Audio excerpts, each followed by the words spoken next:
जय सनातन धर्म की प्रिय सनातनियों, आप सभी का स्वागत है हमारे इस कार्यक्रम में। सनातनियों, आप लोग ज्योतिष विज्ञान के बारे में कितना जानते हैं ये तो मुझे नहीं पता, लेकिन ज्योतिष विज्ञान के अंदर हमारी जिंदगी की हर समस्या का समाधान जरूर है, ये बात निश्चित है। और अगर मैं ये कहूं कि ज्योतिष विद्या किसी पारसमणि से कम नहीं है तो ये अतिशयोक्ति भी नहीं होगी। सनातनी, अगर मैं आपके सामने एक बात रखूं कि अगर मान लीजिए किसी व्यक्ति की आयु कम है और वो अपनी आयु को बढ़ाना चाहता है, तो क्या ज्योतिष के अंदर भी इसका कोई प्रमाण दिया गया है? तो सनातनियों, बड़े ध्यान से समझिए।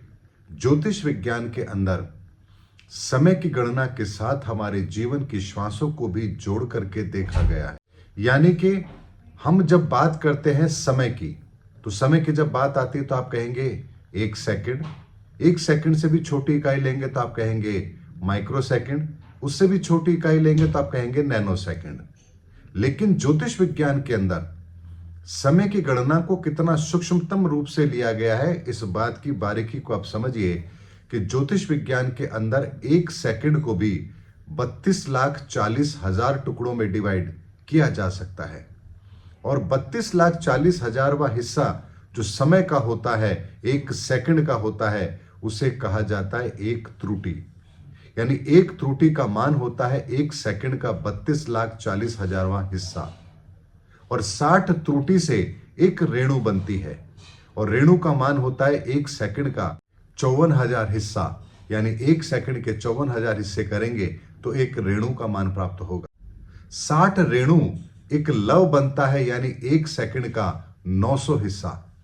और 60 लव से एक लिक्षक बनता है जिसका मान होता है 1/15 सेकंड। और 60 लिक्षक से एक प्राण बनता है, यानी एक इकाई जिसे हम कहते हैं प्राण, और इस प्राण की वैल्यू होती है 4 सेकंड।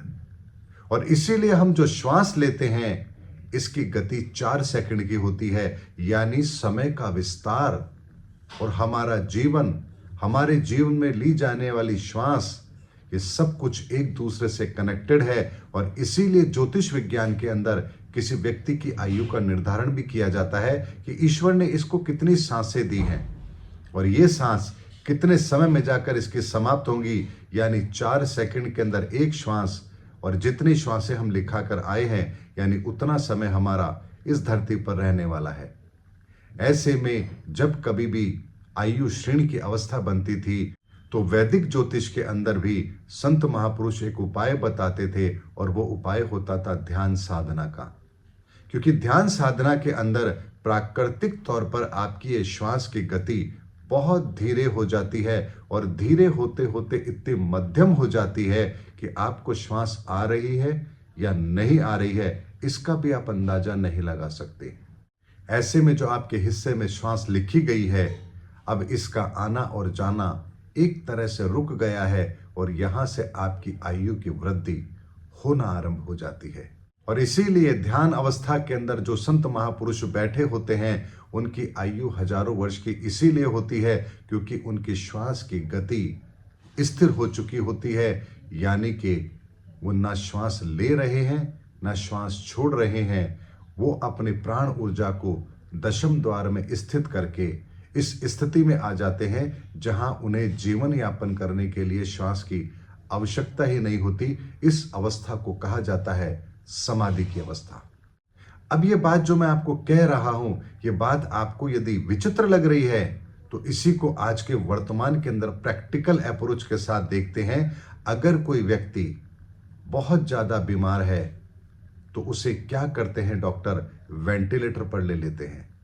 वेंटिलेटर पर उसे कृत्रिम श्वास दी जाती है, लेकिन वेंटिलेटर पर व्यक्ति 1 दिन, 2 दिन, 5 दिन, 10 दिन, कई दिन निकाल सकता है।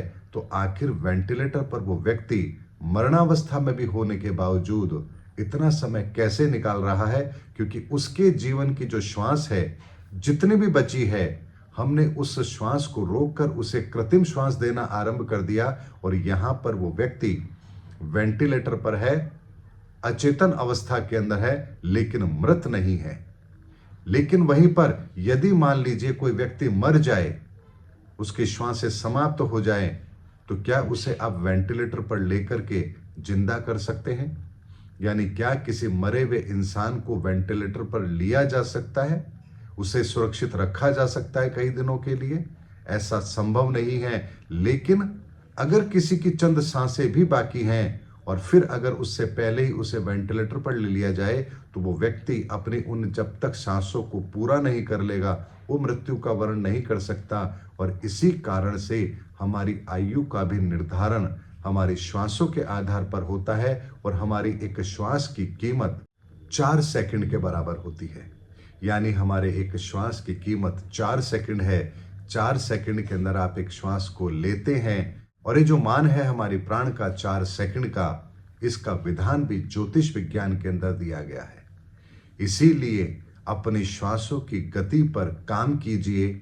आपके श्वासों की गति सामान्य नहीं है, इसमें प्रवाहित होने वाली ऊर्जा सामान्य नहीं है। ये वो शक्ति है जो आपको अनंत से भी जोड़ती है, अनंत की यात्रा भी कराती है, आपके जीवन की बागडोर को लंबा भी करती है। तो आपके जीवन के अंदर ये प्राणों को संचालित करने का काम भी करती है। इसीलिए ज्योतिष विज्ञान की गहराई को समझिए।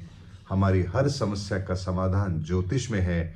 इसीलिए जो लोग ध्यान साधना करते हैं, उनकी आयु प्राकृतिक तौर पर बढ़ेगी, चाहे फिर उनकी मृत्यु का समय कोई भी क्यों ना हो।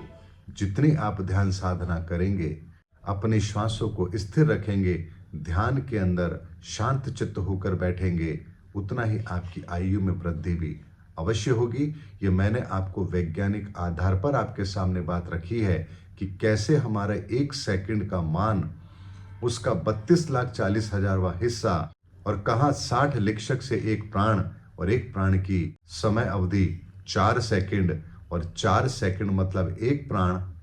एक प्राण का मतलब आपके श्वास लेने की वो गति जो आप 4 सेकंड में लेते हैं। इसीलिए सनातनियों, इस ज्योतिष विज्ञान की गहराई को समझिए।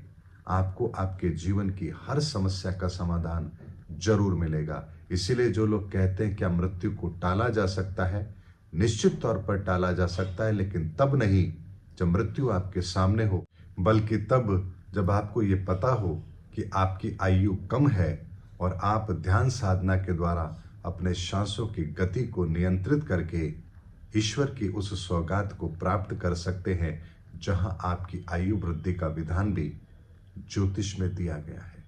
इसीलिए हमारी सनातन संस्कृति के अंदर ध्यान साधना को इतना महत्व दिया गया है, जिसे हम आज मॉडर्न रूप के अंदर बात करें तो हम मेडिटेशन के रूप में लेते हैं, लेकिन मेडिटेशन आज का मॉडर्न रूप है और ध्यान साधना इसका वास्तविक स्वरूप है। इसीलिए ध्यान साधना की गहराई को भी समझिए, ज्योतिष विज्ञान को भी समझिए, सनातन को समझिए।